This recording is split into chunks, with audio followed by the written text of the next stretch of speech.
Hello, and welcome to a very special edition of Queer Abbey.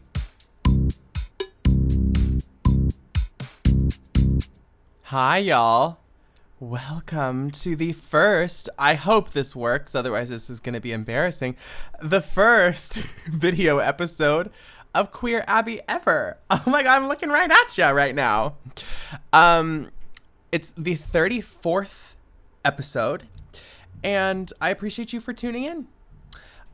This is the weekly chat show that's performed, recorded, and produced by yours truly. I don't think I even said that, because I was really excited to see my own face on camera. I don't know how I'm going to stay focused, actually, because I've wanted to make this into a video podcast so that it's like more engaging for you all to watch, but I think it's more engaging for me to watch too. So forgive me if I'm just constantly like checking myself in this camera or like looking at you or yeah, but I think it's like more engaging probably to be able to see my expressions while I'm speaking, because I am a little bit expressive, as you might know. I am hoping that I have the technical skills to sync up the video properly with the audio. I hope this isn't extremely boring to get into, but basically I'm like recording a video on my phone, and then I'm able to take the audio through the interface that I'm using. But I don't know about all of the little finite details of like video editing. It's not something I've ever delved into, but I have faith that I can figure it out, and I've become a little bit more confident just sort of trying things, you know, from doing this little podcastiana. It's taught me that you can do things that are hard, or like even if you don't know how to do it at the beginning, you'll figure out the steps as you go along, even if you do it wrong. So who knows, I might not be able to sync this video up, but I think that I will be able to figure that out eventually. And the same goes actually for like hosting interviews on Zoom and such. I think that I'm actually going to be able to make that happen sooner than later. I wasn't sure how people facilitate like not in-person interviews on a podcast with the audio not sounding like shit. But I think that if you do it through like some sort of like web hosting thing like Discord or Zoom, and then I record my audio separately and it sounds good, then I can like have the audio from the Zoom call of somebody else and just do like a cool interview time like that. Yeah. Enough of that. That's a little bit boring. I'm in my second week of this term of school, and speaking of the video editing stuff, I'm doing this project in school where we're making a film. Like the film students are writing and directing this film noir style project, and then us SAMP or like music production students, we are going to compose a film score and like do the sound design and everything. So that's in this one class. We're collaborating doing that, and we're learning about like a lot of the intricacies of how music is scored for film and for visual media in general, because there's some different rules than just, you know, regular music theory. It's really expressive and really emotive, and it's just all really exciting stuff. It's definitely something that I want to continue to learn about and do. I would love to score a movie one day. That's a bucket list goal of mine. So that's exciting.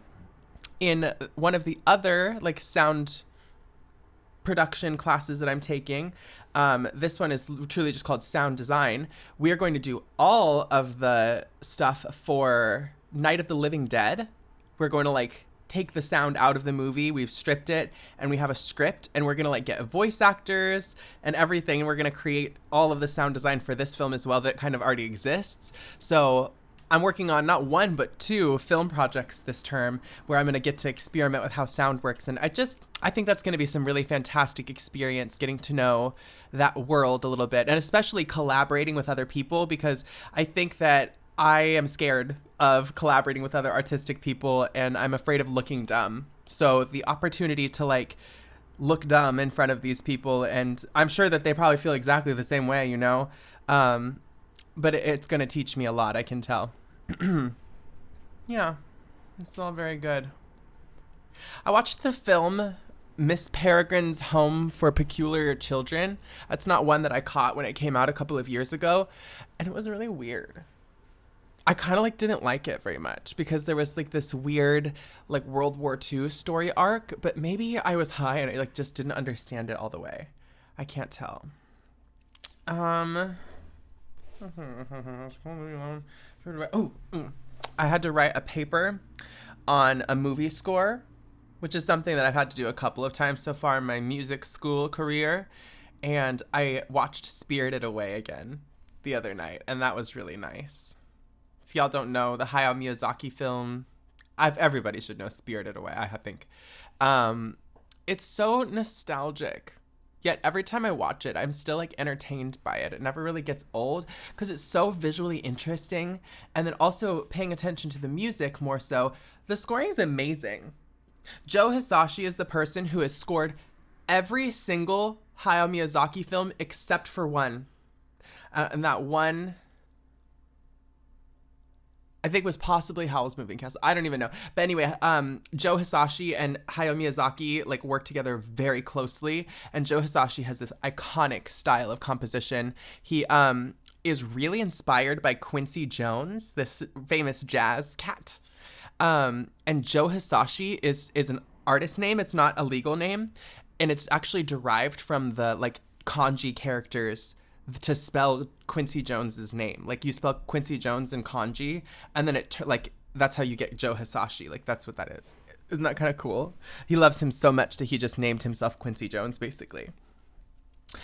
The music for Spirited Away, it uses the idea of like setting so effectively because if you haven't seen the film Spirited Away, there's this little girl, Chihiro, who, with her family, she just moved, and then they're, like, going to their new house with all their shit, like, going to meet the movers, and they get lost in this spirit dimension. And because of her parents' like, greed or carelessness, they kind of get trapped and turned into pigs, and then Chihiro is spirited away into this world and sort of enslaved by this bathhouse owner named Yubaba, who's this very spooky old witch, and I love Yubaba's character. But she's mean and kind of ruthless, and she just cares about money. She has this giant baby locked in her dungeon, which is interesting. I don't even know what that's supposed to be like an allegory for, but it's cool. I don't know. I like it. And then Chihiro has to like work at the bathhouse, and so she doesn't like disappear. And all of this change in setting and like these different contexts in which Chihiro has to travel through this almost Odyssey-like journey. There's times when she's like deeply unsafe and times when she's like being comforted by these strangers in all of these different scenarios. And the music reflects that so well. The soot sprites, the scene where Chihiro is first sort of like gets into the bathhouse and she's trying to get a job, so she goes to like the boiler room where the big guy with all the arms is like, and then there's the soot sprites. They have this theme of their own that's sort of like this little like woodsy, cozy, happy, like I think it's an oboe or like a clarinet or something, and it just sounds like, you know, Chihiro's like down home with these soot sprites. They don't mean her any harm. And without that, like just the context would be so much different because she very well could be in danger in this moment, but we know because of the music, like it's actually like she's perfectly fine. And it's just amazing to me how the score of a film can provide so much of that like context for us. You wouldn't even know what's going on in the movie if there was no sound. You'd be like, what the fuck are you talking about? Well, you would, but you'd need to pay attention to other things than we usually do. Like a lot deeper, like body language and stuff. Yeah, just think it's pretty interesting, you know?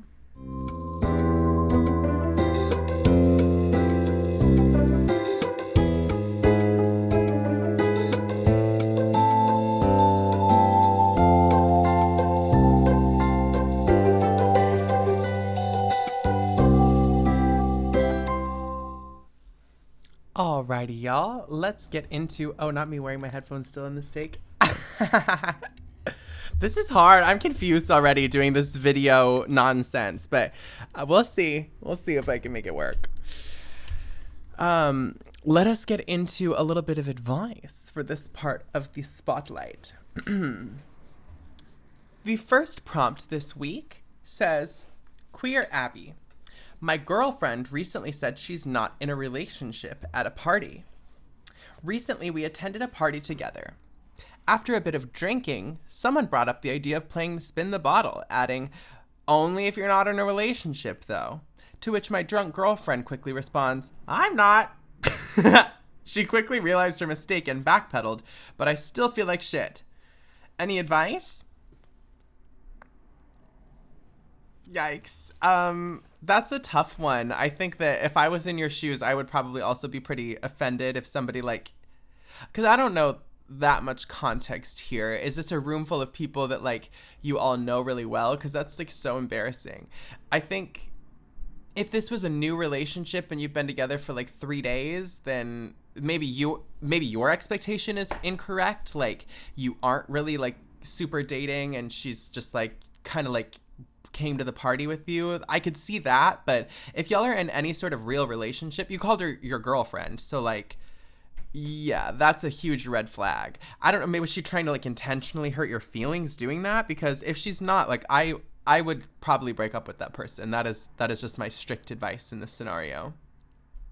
Sorry. Yeah. I have not enjoyed in the past being a tranny.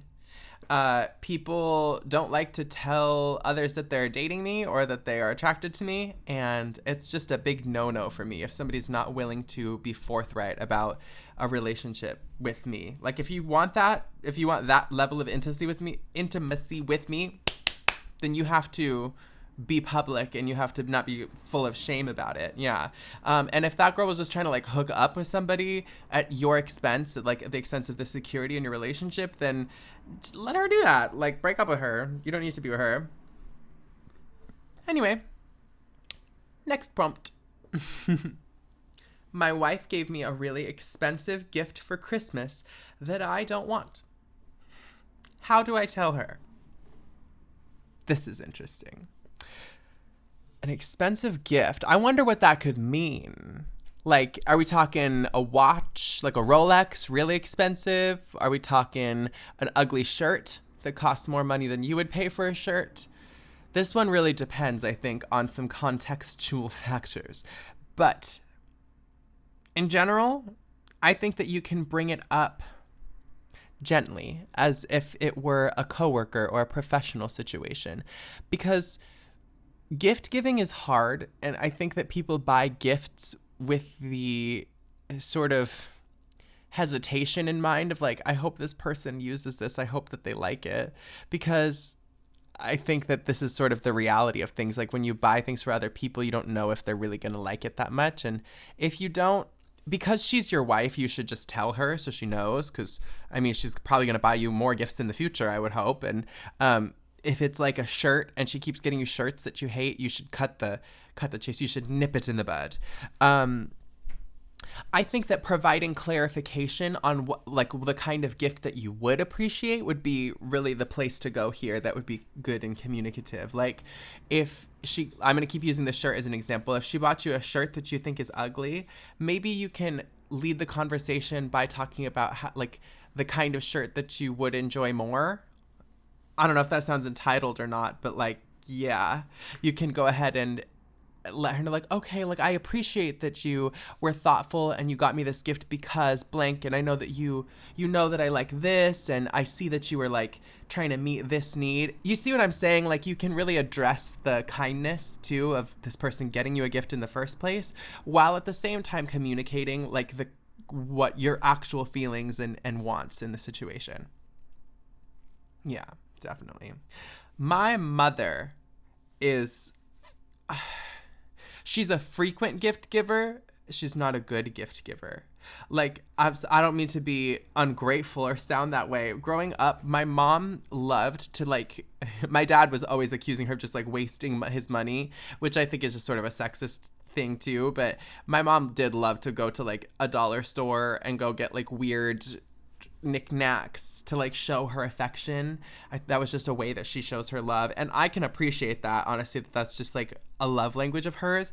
But at some point it got annoying when I was expected to like appreciate and enjoy these things that I wasn't going to use, like hair tinsel or stickers or piggy banks or things, you know what I mean, like things that are sort of, for lack of a better word, vapid.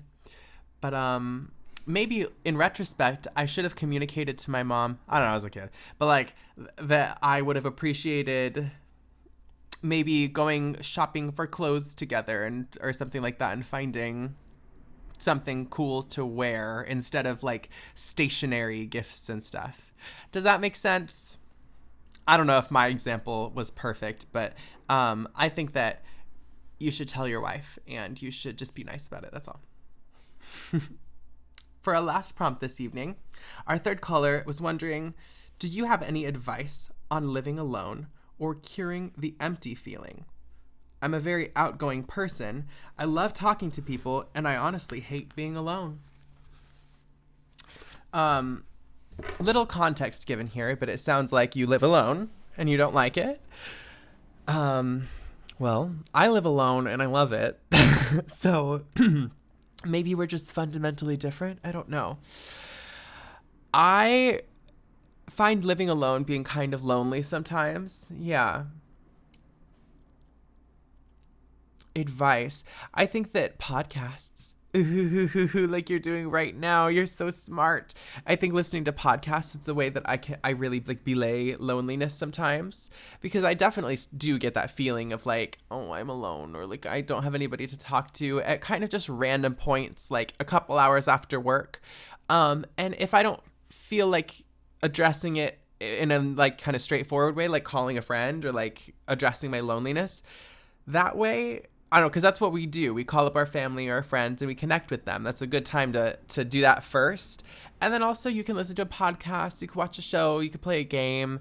You know, there's things to be done. Do a puzzle, pick up some sort of artistic endeavor, bake, make some cookies, you know? Like I can think of about a million things to do in my apartment alone, but that's sort of me. So you have to structure that for yourself and for whatever works for you, because if you know you hate being alone, then that's not your tea. So anyway, that's pretty much gonna wrap us for the advice. Let's move on to our musical spotlight. How about that? I'm having such a hard time focusing with this video and everything. I'm trying to like make sure that the audio is looking good and that my video is running at the same time. It's got me tweaking. All right, let's get into the musical spotlight.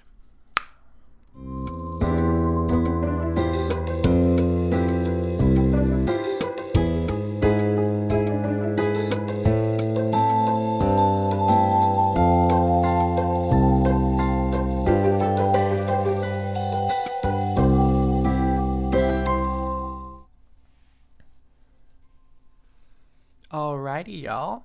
Welcome to the musical spotlight for this week's episode.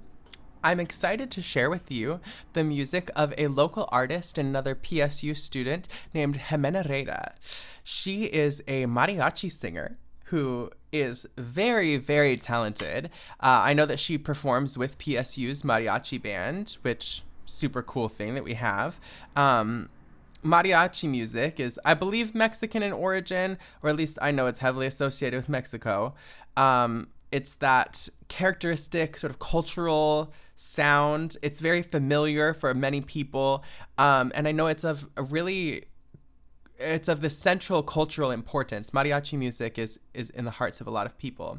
I know a lot of stories and like cultural cornerstones are shared through things like music and food, and this is no different in this instance. So Gemanereida is Mexican, and she expresses her love for her culture in this beautiful way by performing this mariachi music, both by herself and with her community, which is really beautiful. Honestly, the fact that mariachi music is something that brings so many people together of this like mind to do something that connects them, it's amazing. That's the most important thing about music. And Gema does a fantastic job of sort of being a cultural beacon, I guess, sort of a little star.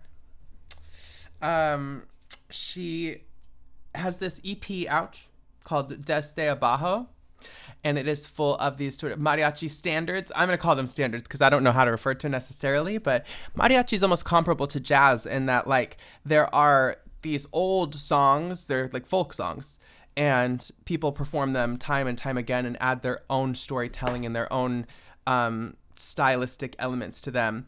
Although altogether it is a pretty traditional thing. So Gema has this Desde Abajo album, and the song that we're going to be featuring today is called Paloma Negra. And this one is beautiful. It's kind of mournful. It's this very big song vocally. And her vocal just carries the thing. I think that you'll see exactly what I mean. Without too much further ado, let's just get into this lovely musical spotlight of Gemanereida. This is Paloma Negra from Desde Abajo.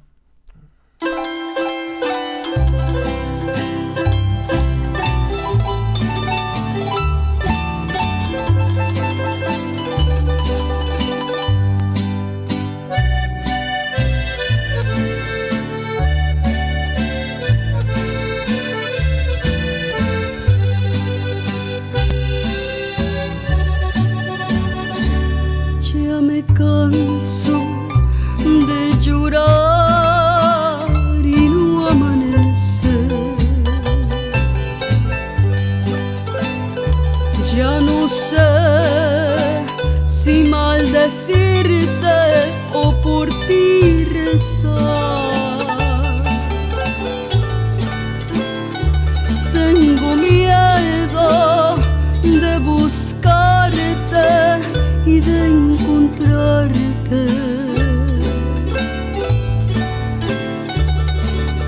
Donde me aseguran mis amigos que te vas. Hay momentos en que quisiera mejor rajarme y arrancarme ya los clavos de mi penar,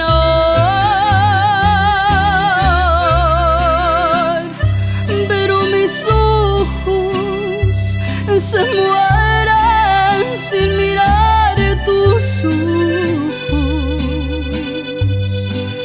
y mi cariño con la aurora te vuelve a esperar.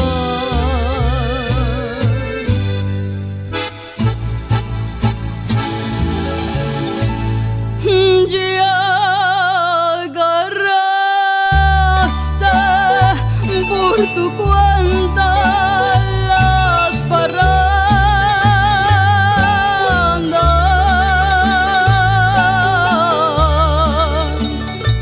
Paloma negra, ¿dónde andarás?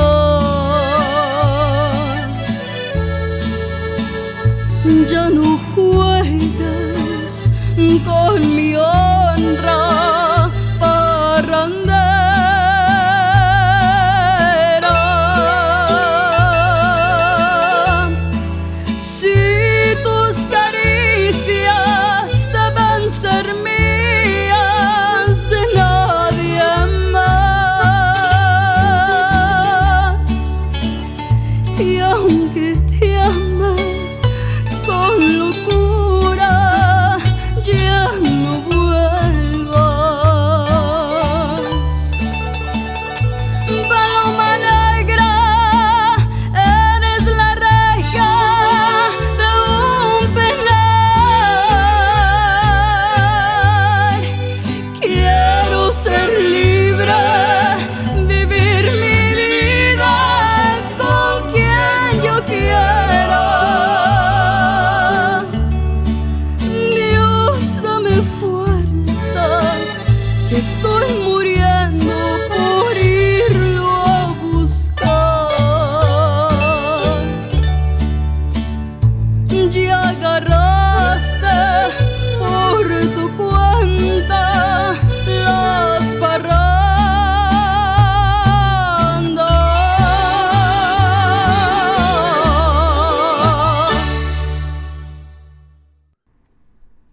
Alrighty, y'all. Welcome back. That was Paloma Negra by Gemanereida. really powerful and fantastic voice. I know that you can catch Gema around town. If you follow her on Instagram, I'm sure that's probably a good way to keep up with her. I can link that information and, of course, the song in the description of this episode. If you, my dear listener, are interested in featuring your music on Queer Abbey, or if you have an inquiry of your own, a query, a question, anything of the sort, you can submit it to the anonymous submission link that's in the description of this episode. It is really easy. You can just click on it and fill it out, and then it'll send me an email without any of your information on there, so you can ask me some weird question if you want to. I would love that. You can get in contact with me about your music that way. I would probably use your email instead. So you can email us at queerabbey. That's queerabbey@gmail.com. Or you can reach us from our phone number, which is 503-567-2053. I would love to hear from you about any of those things. And yeah. Well, how exciting. I'm hoping that I can get this video thing lined up nicely.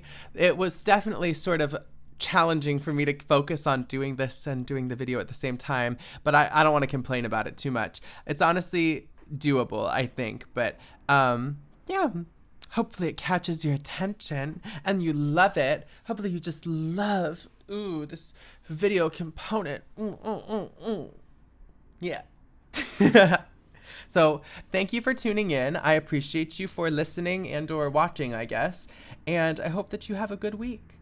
This is Wilson over at Queer Abbey signing off. I'll see you next Sunday.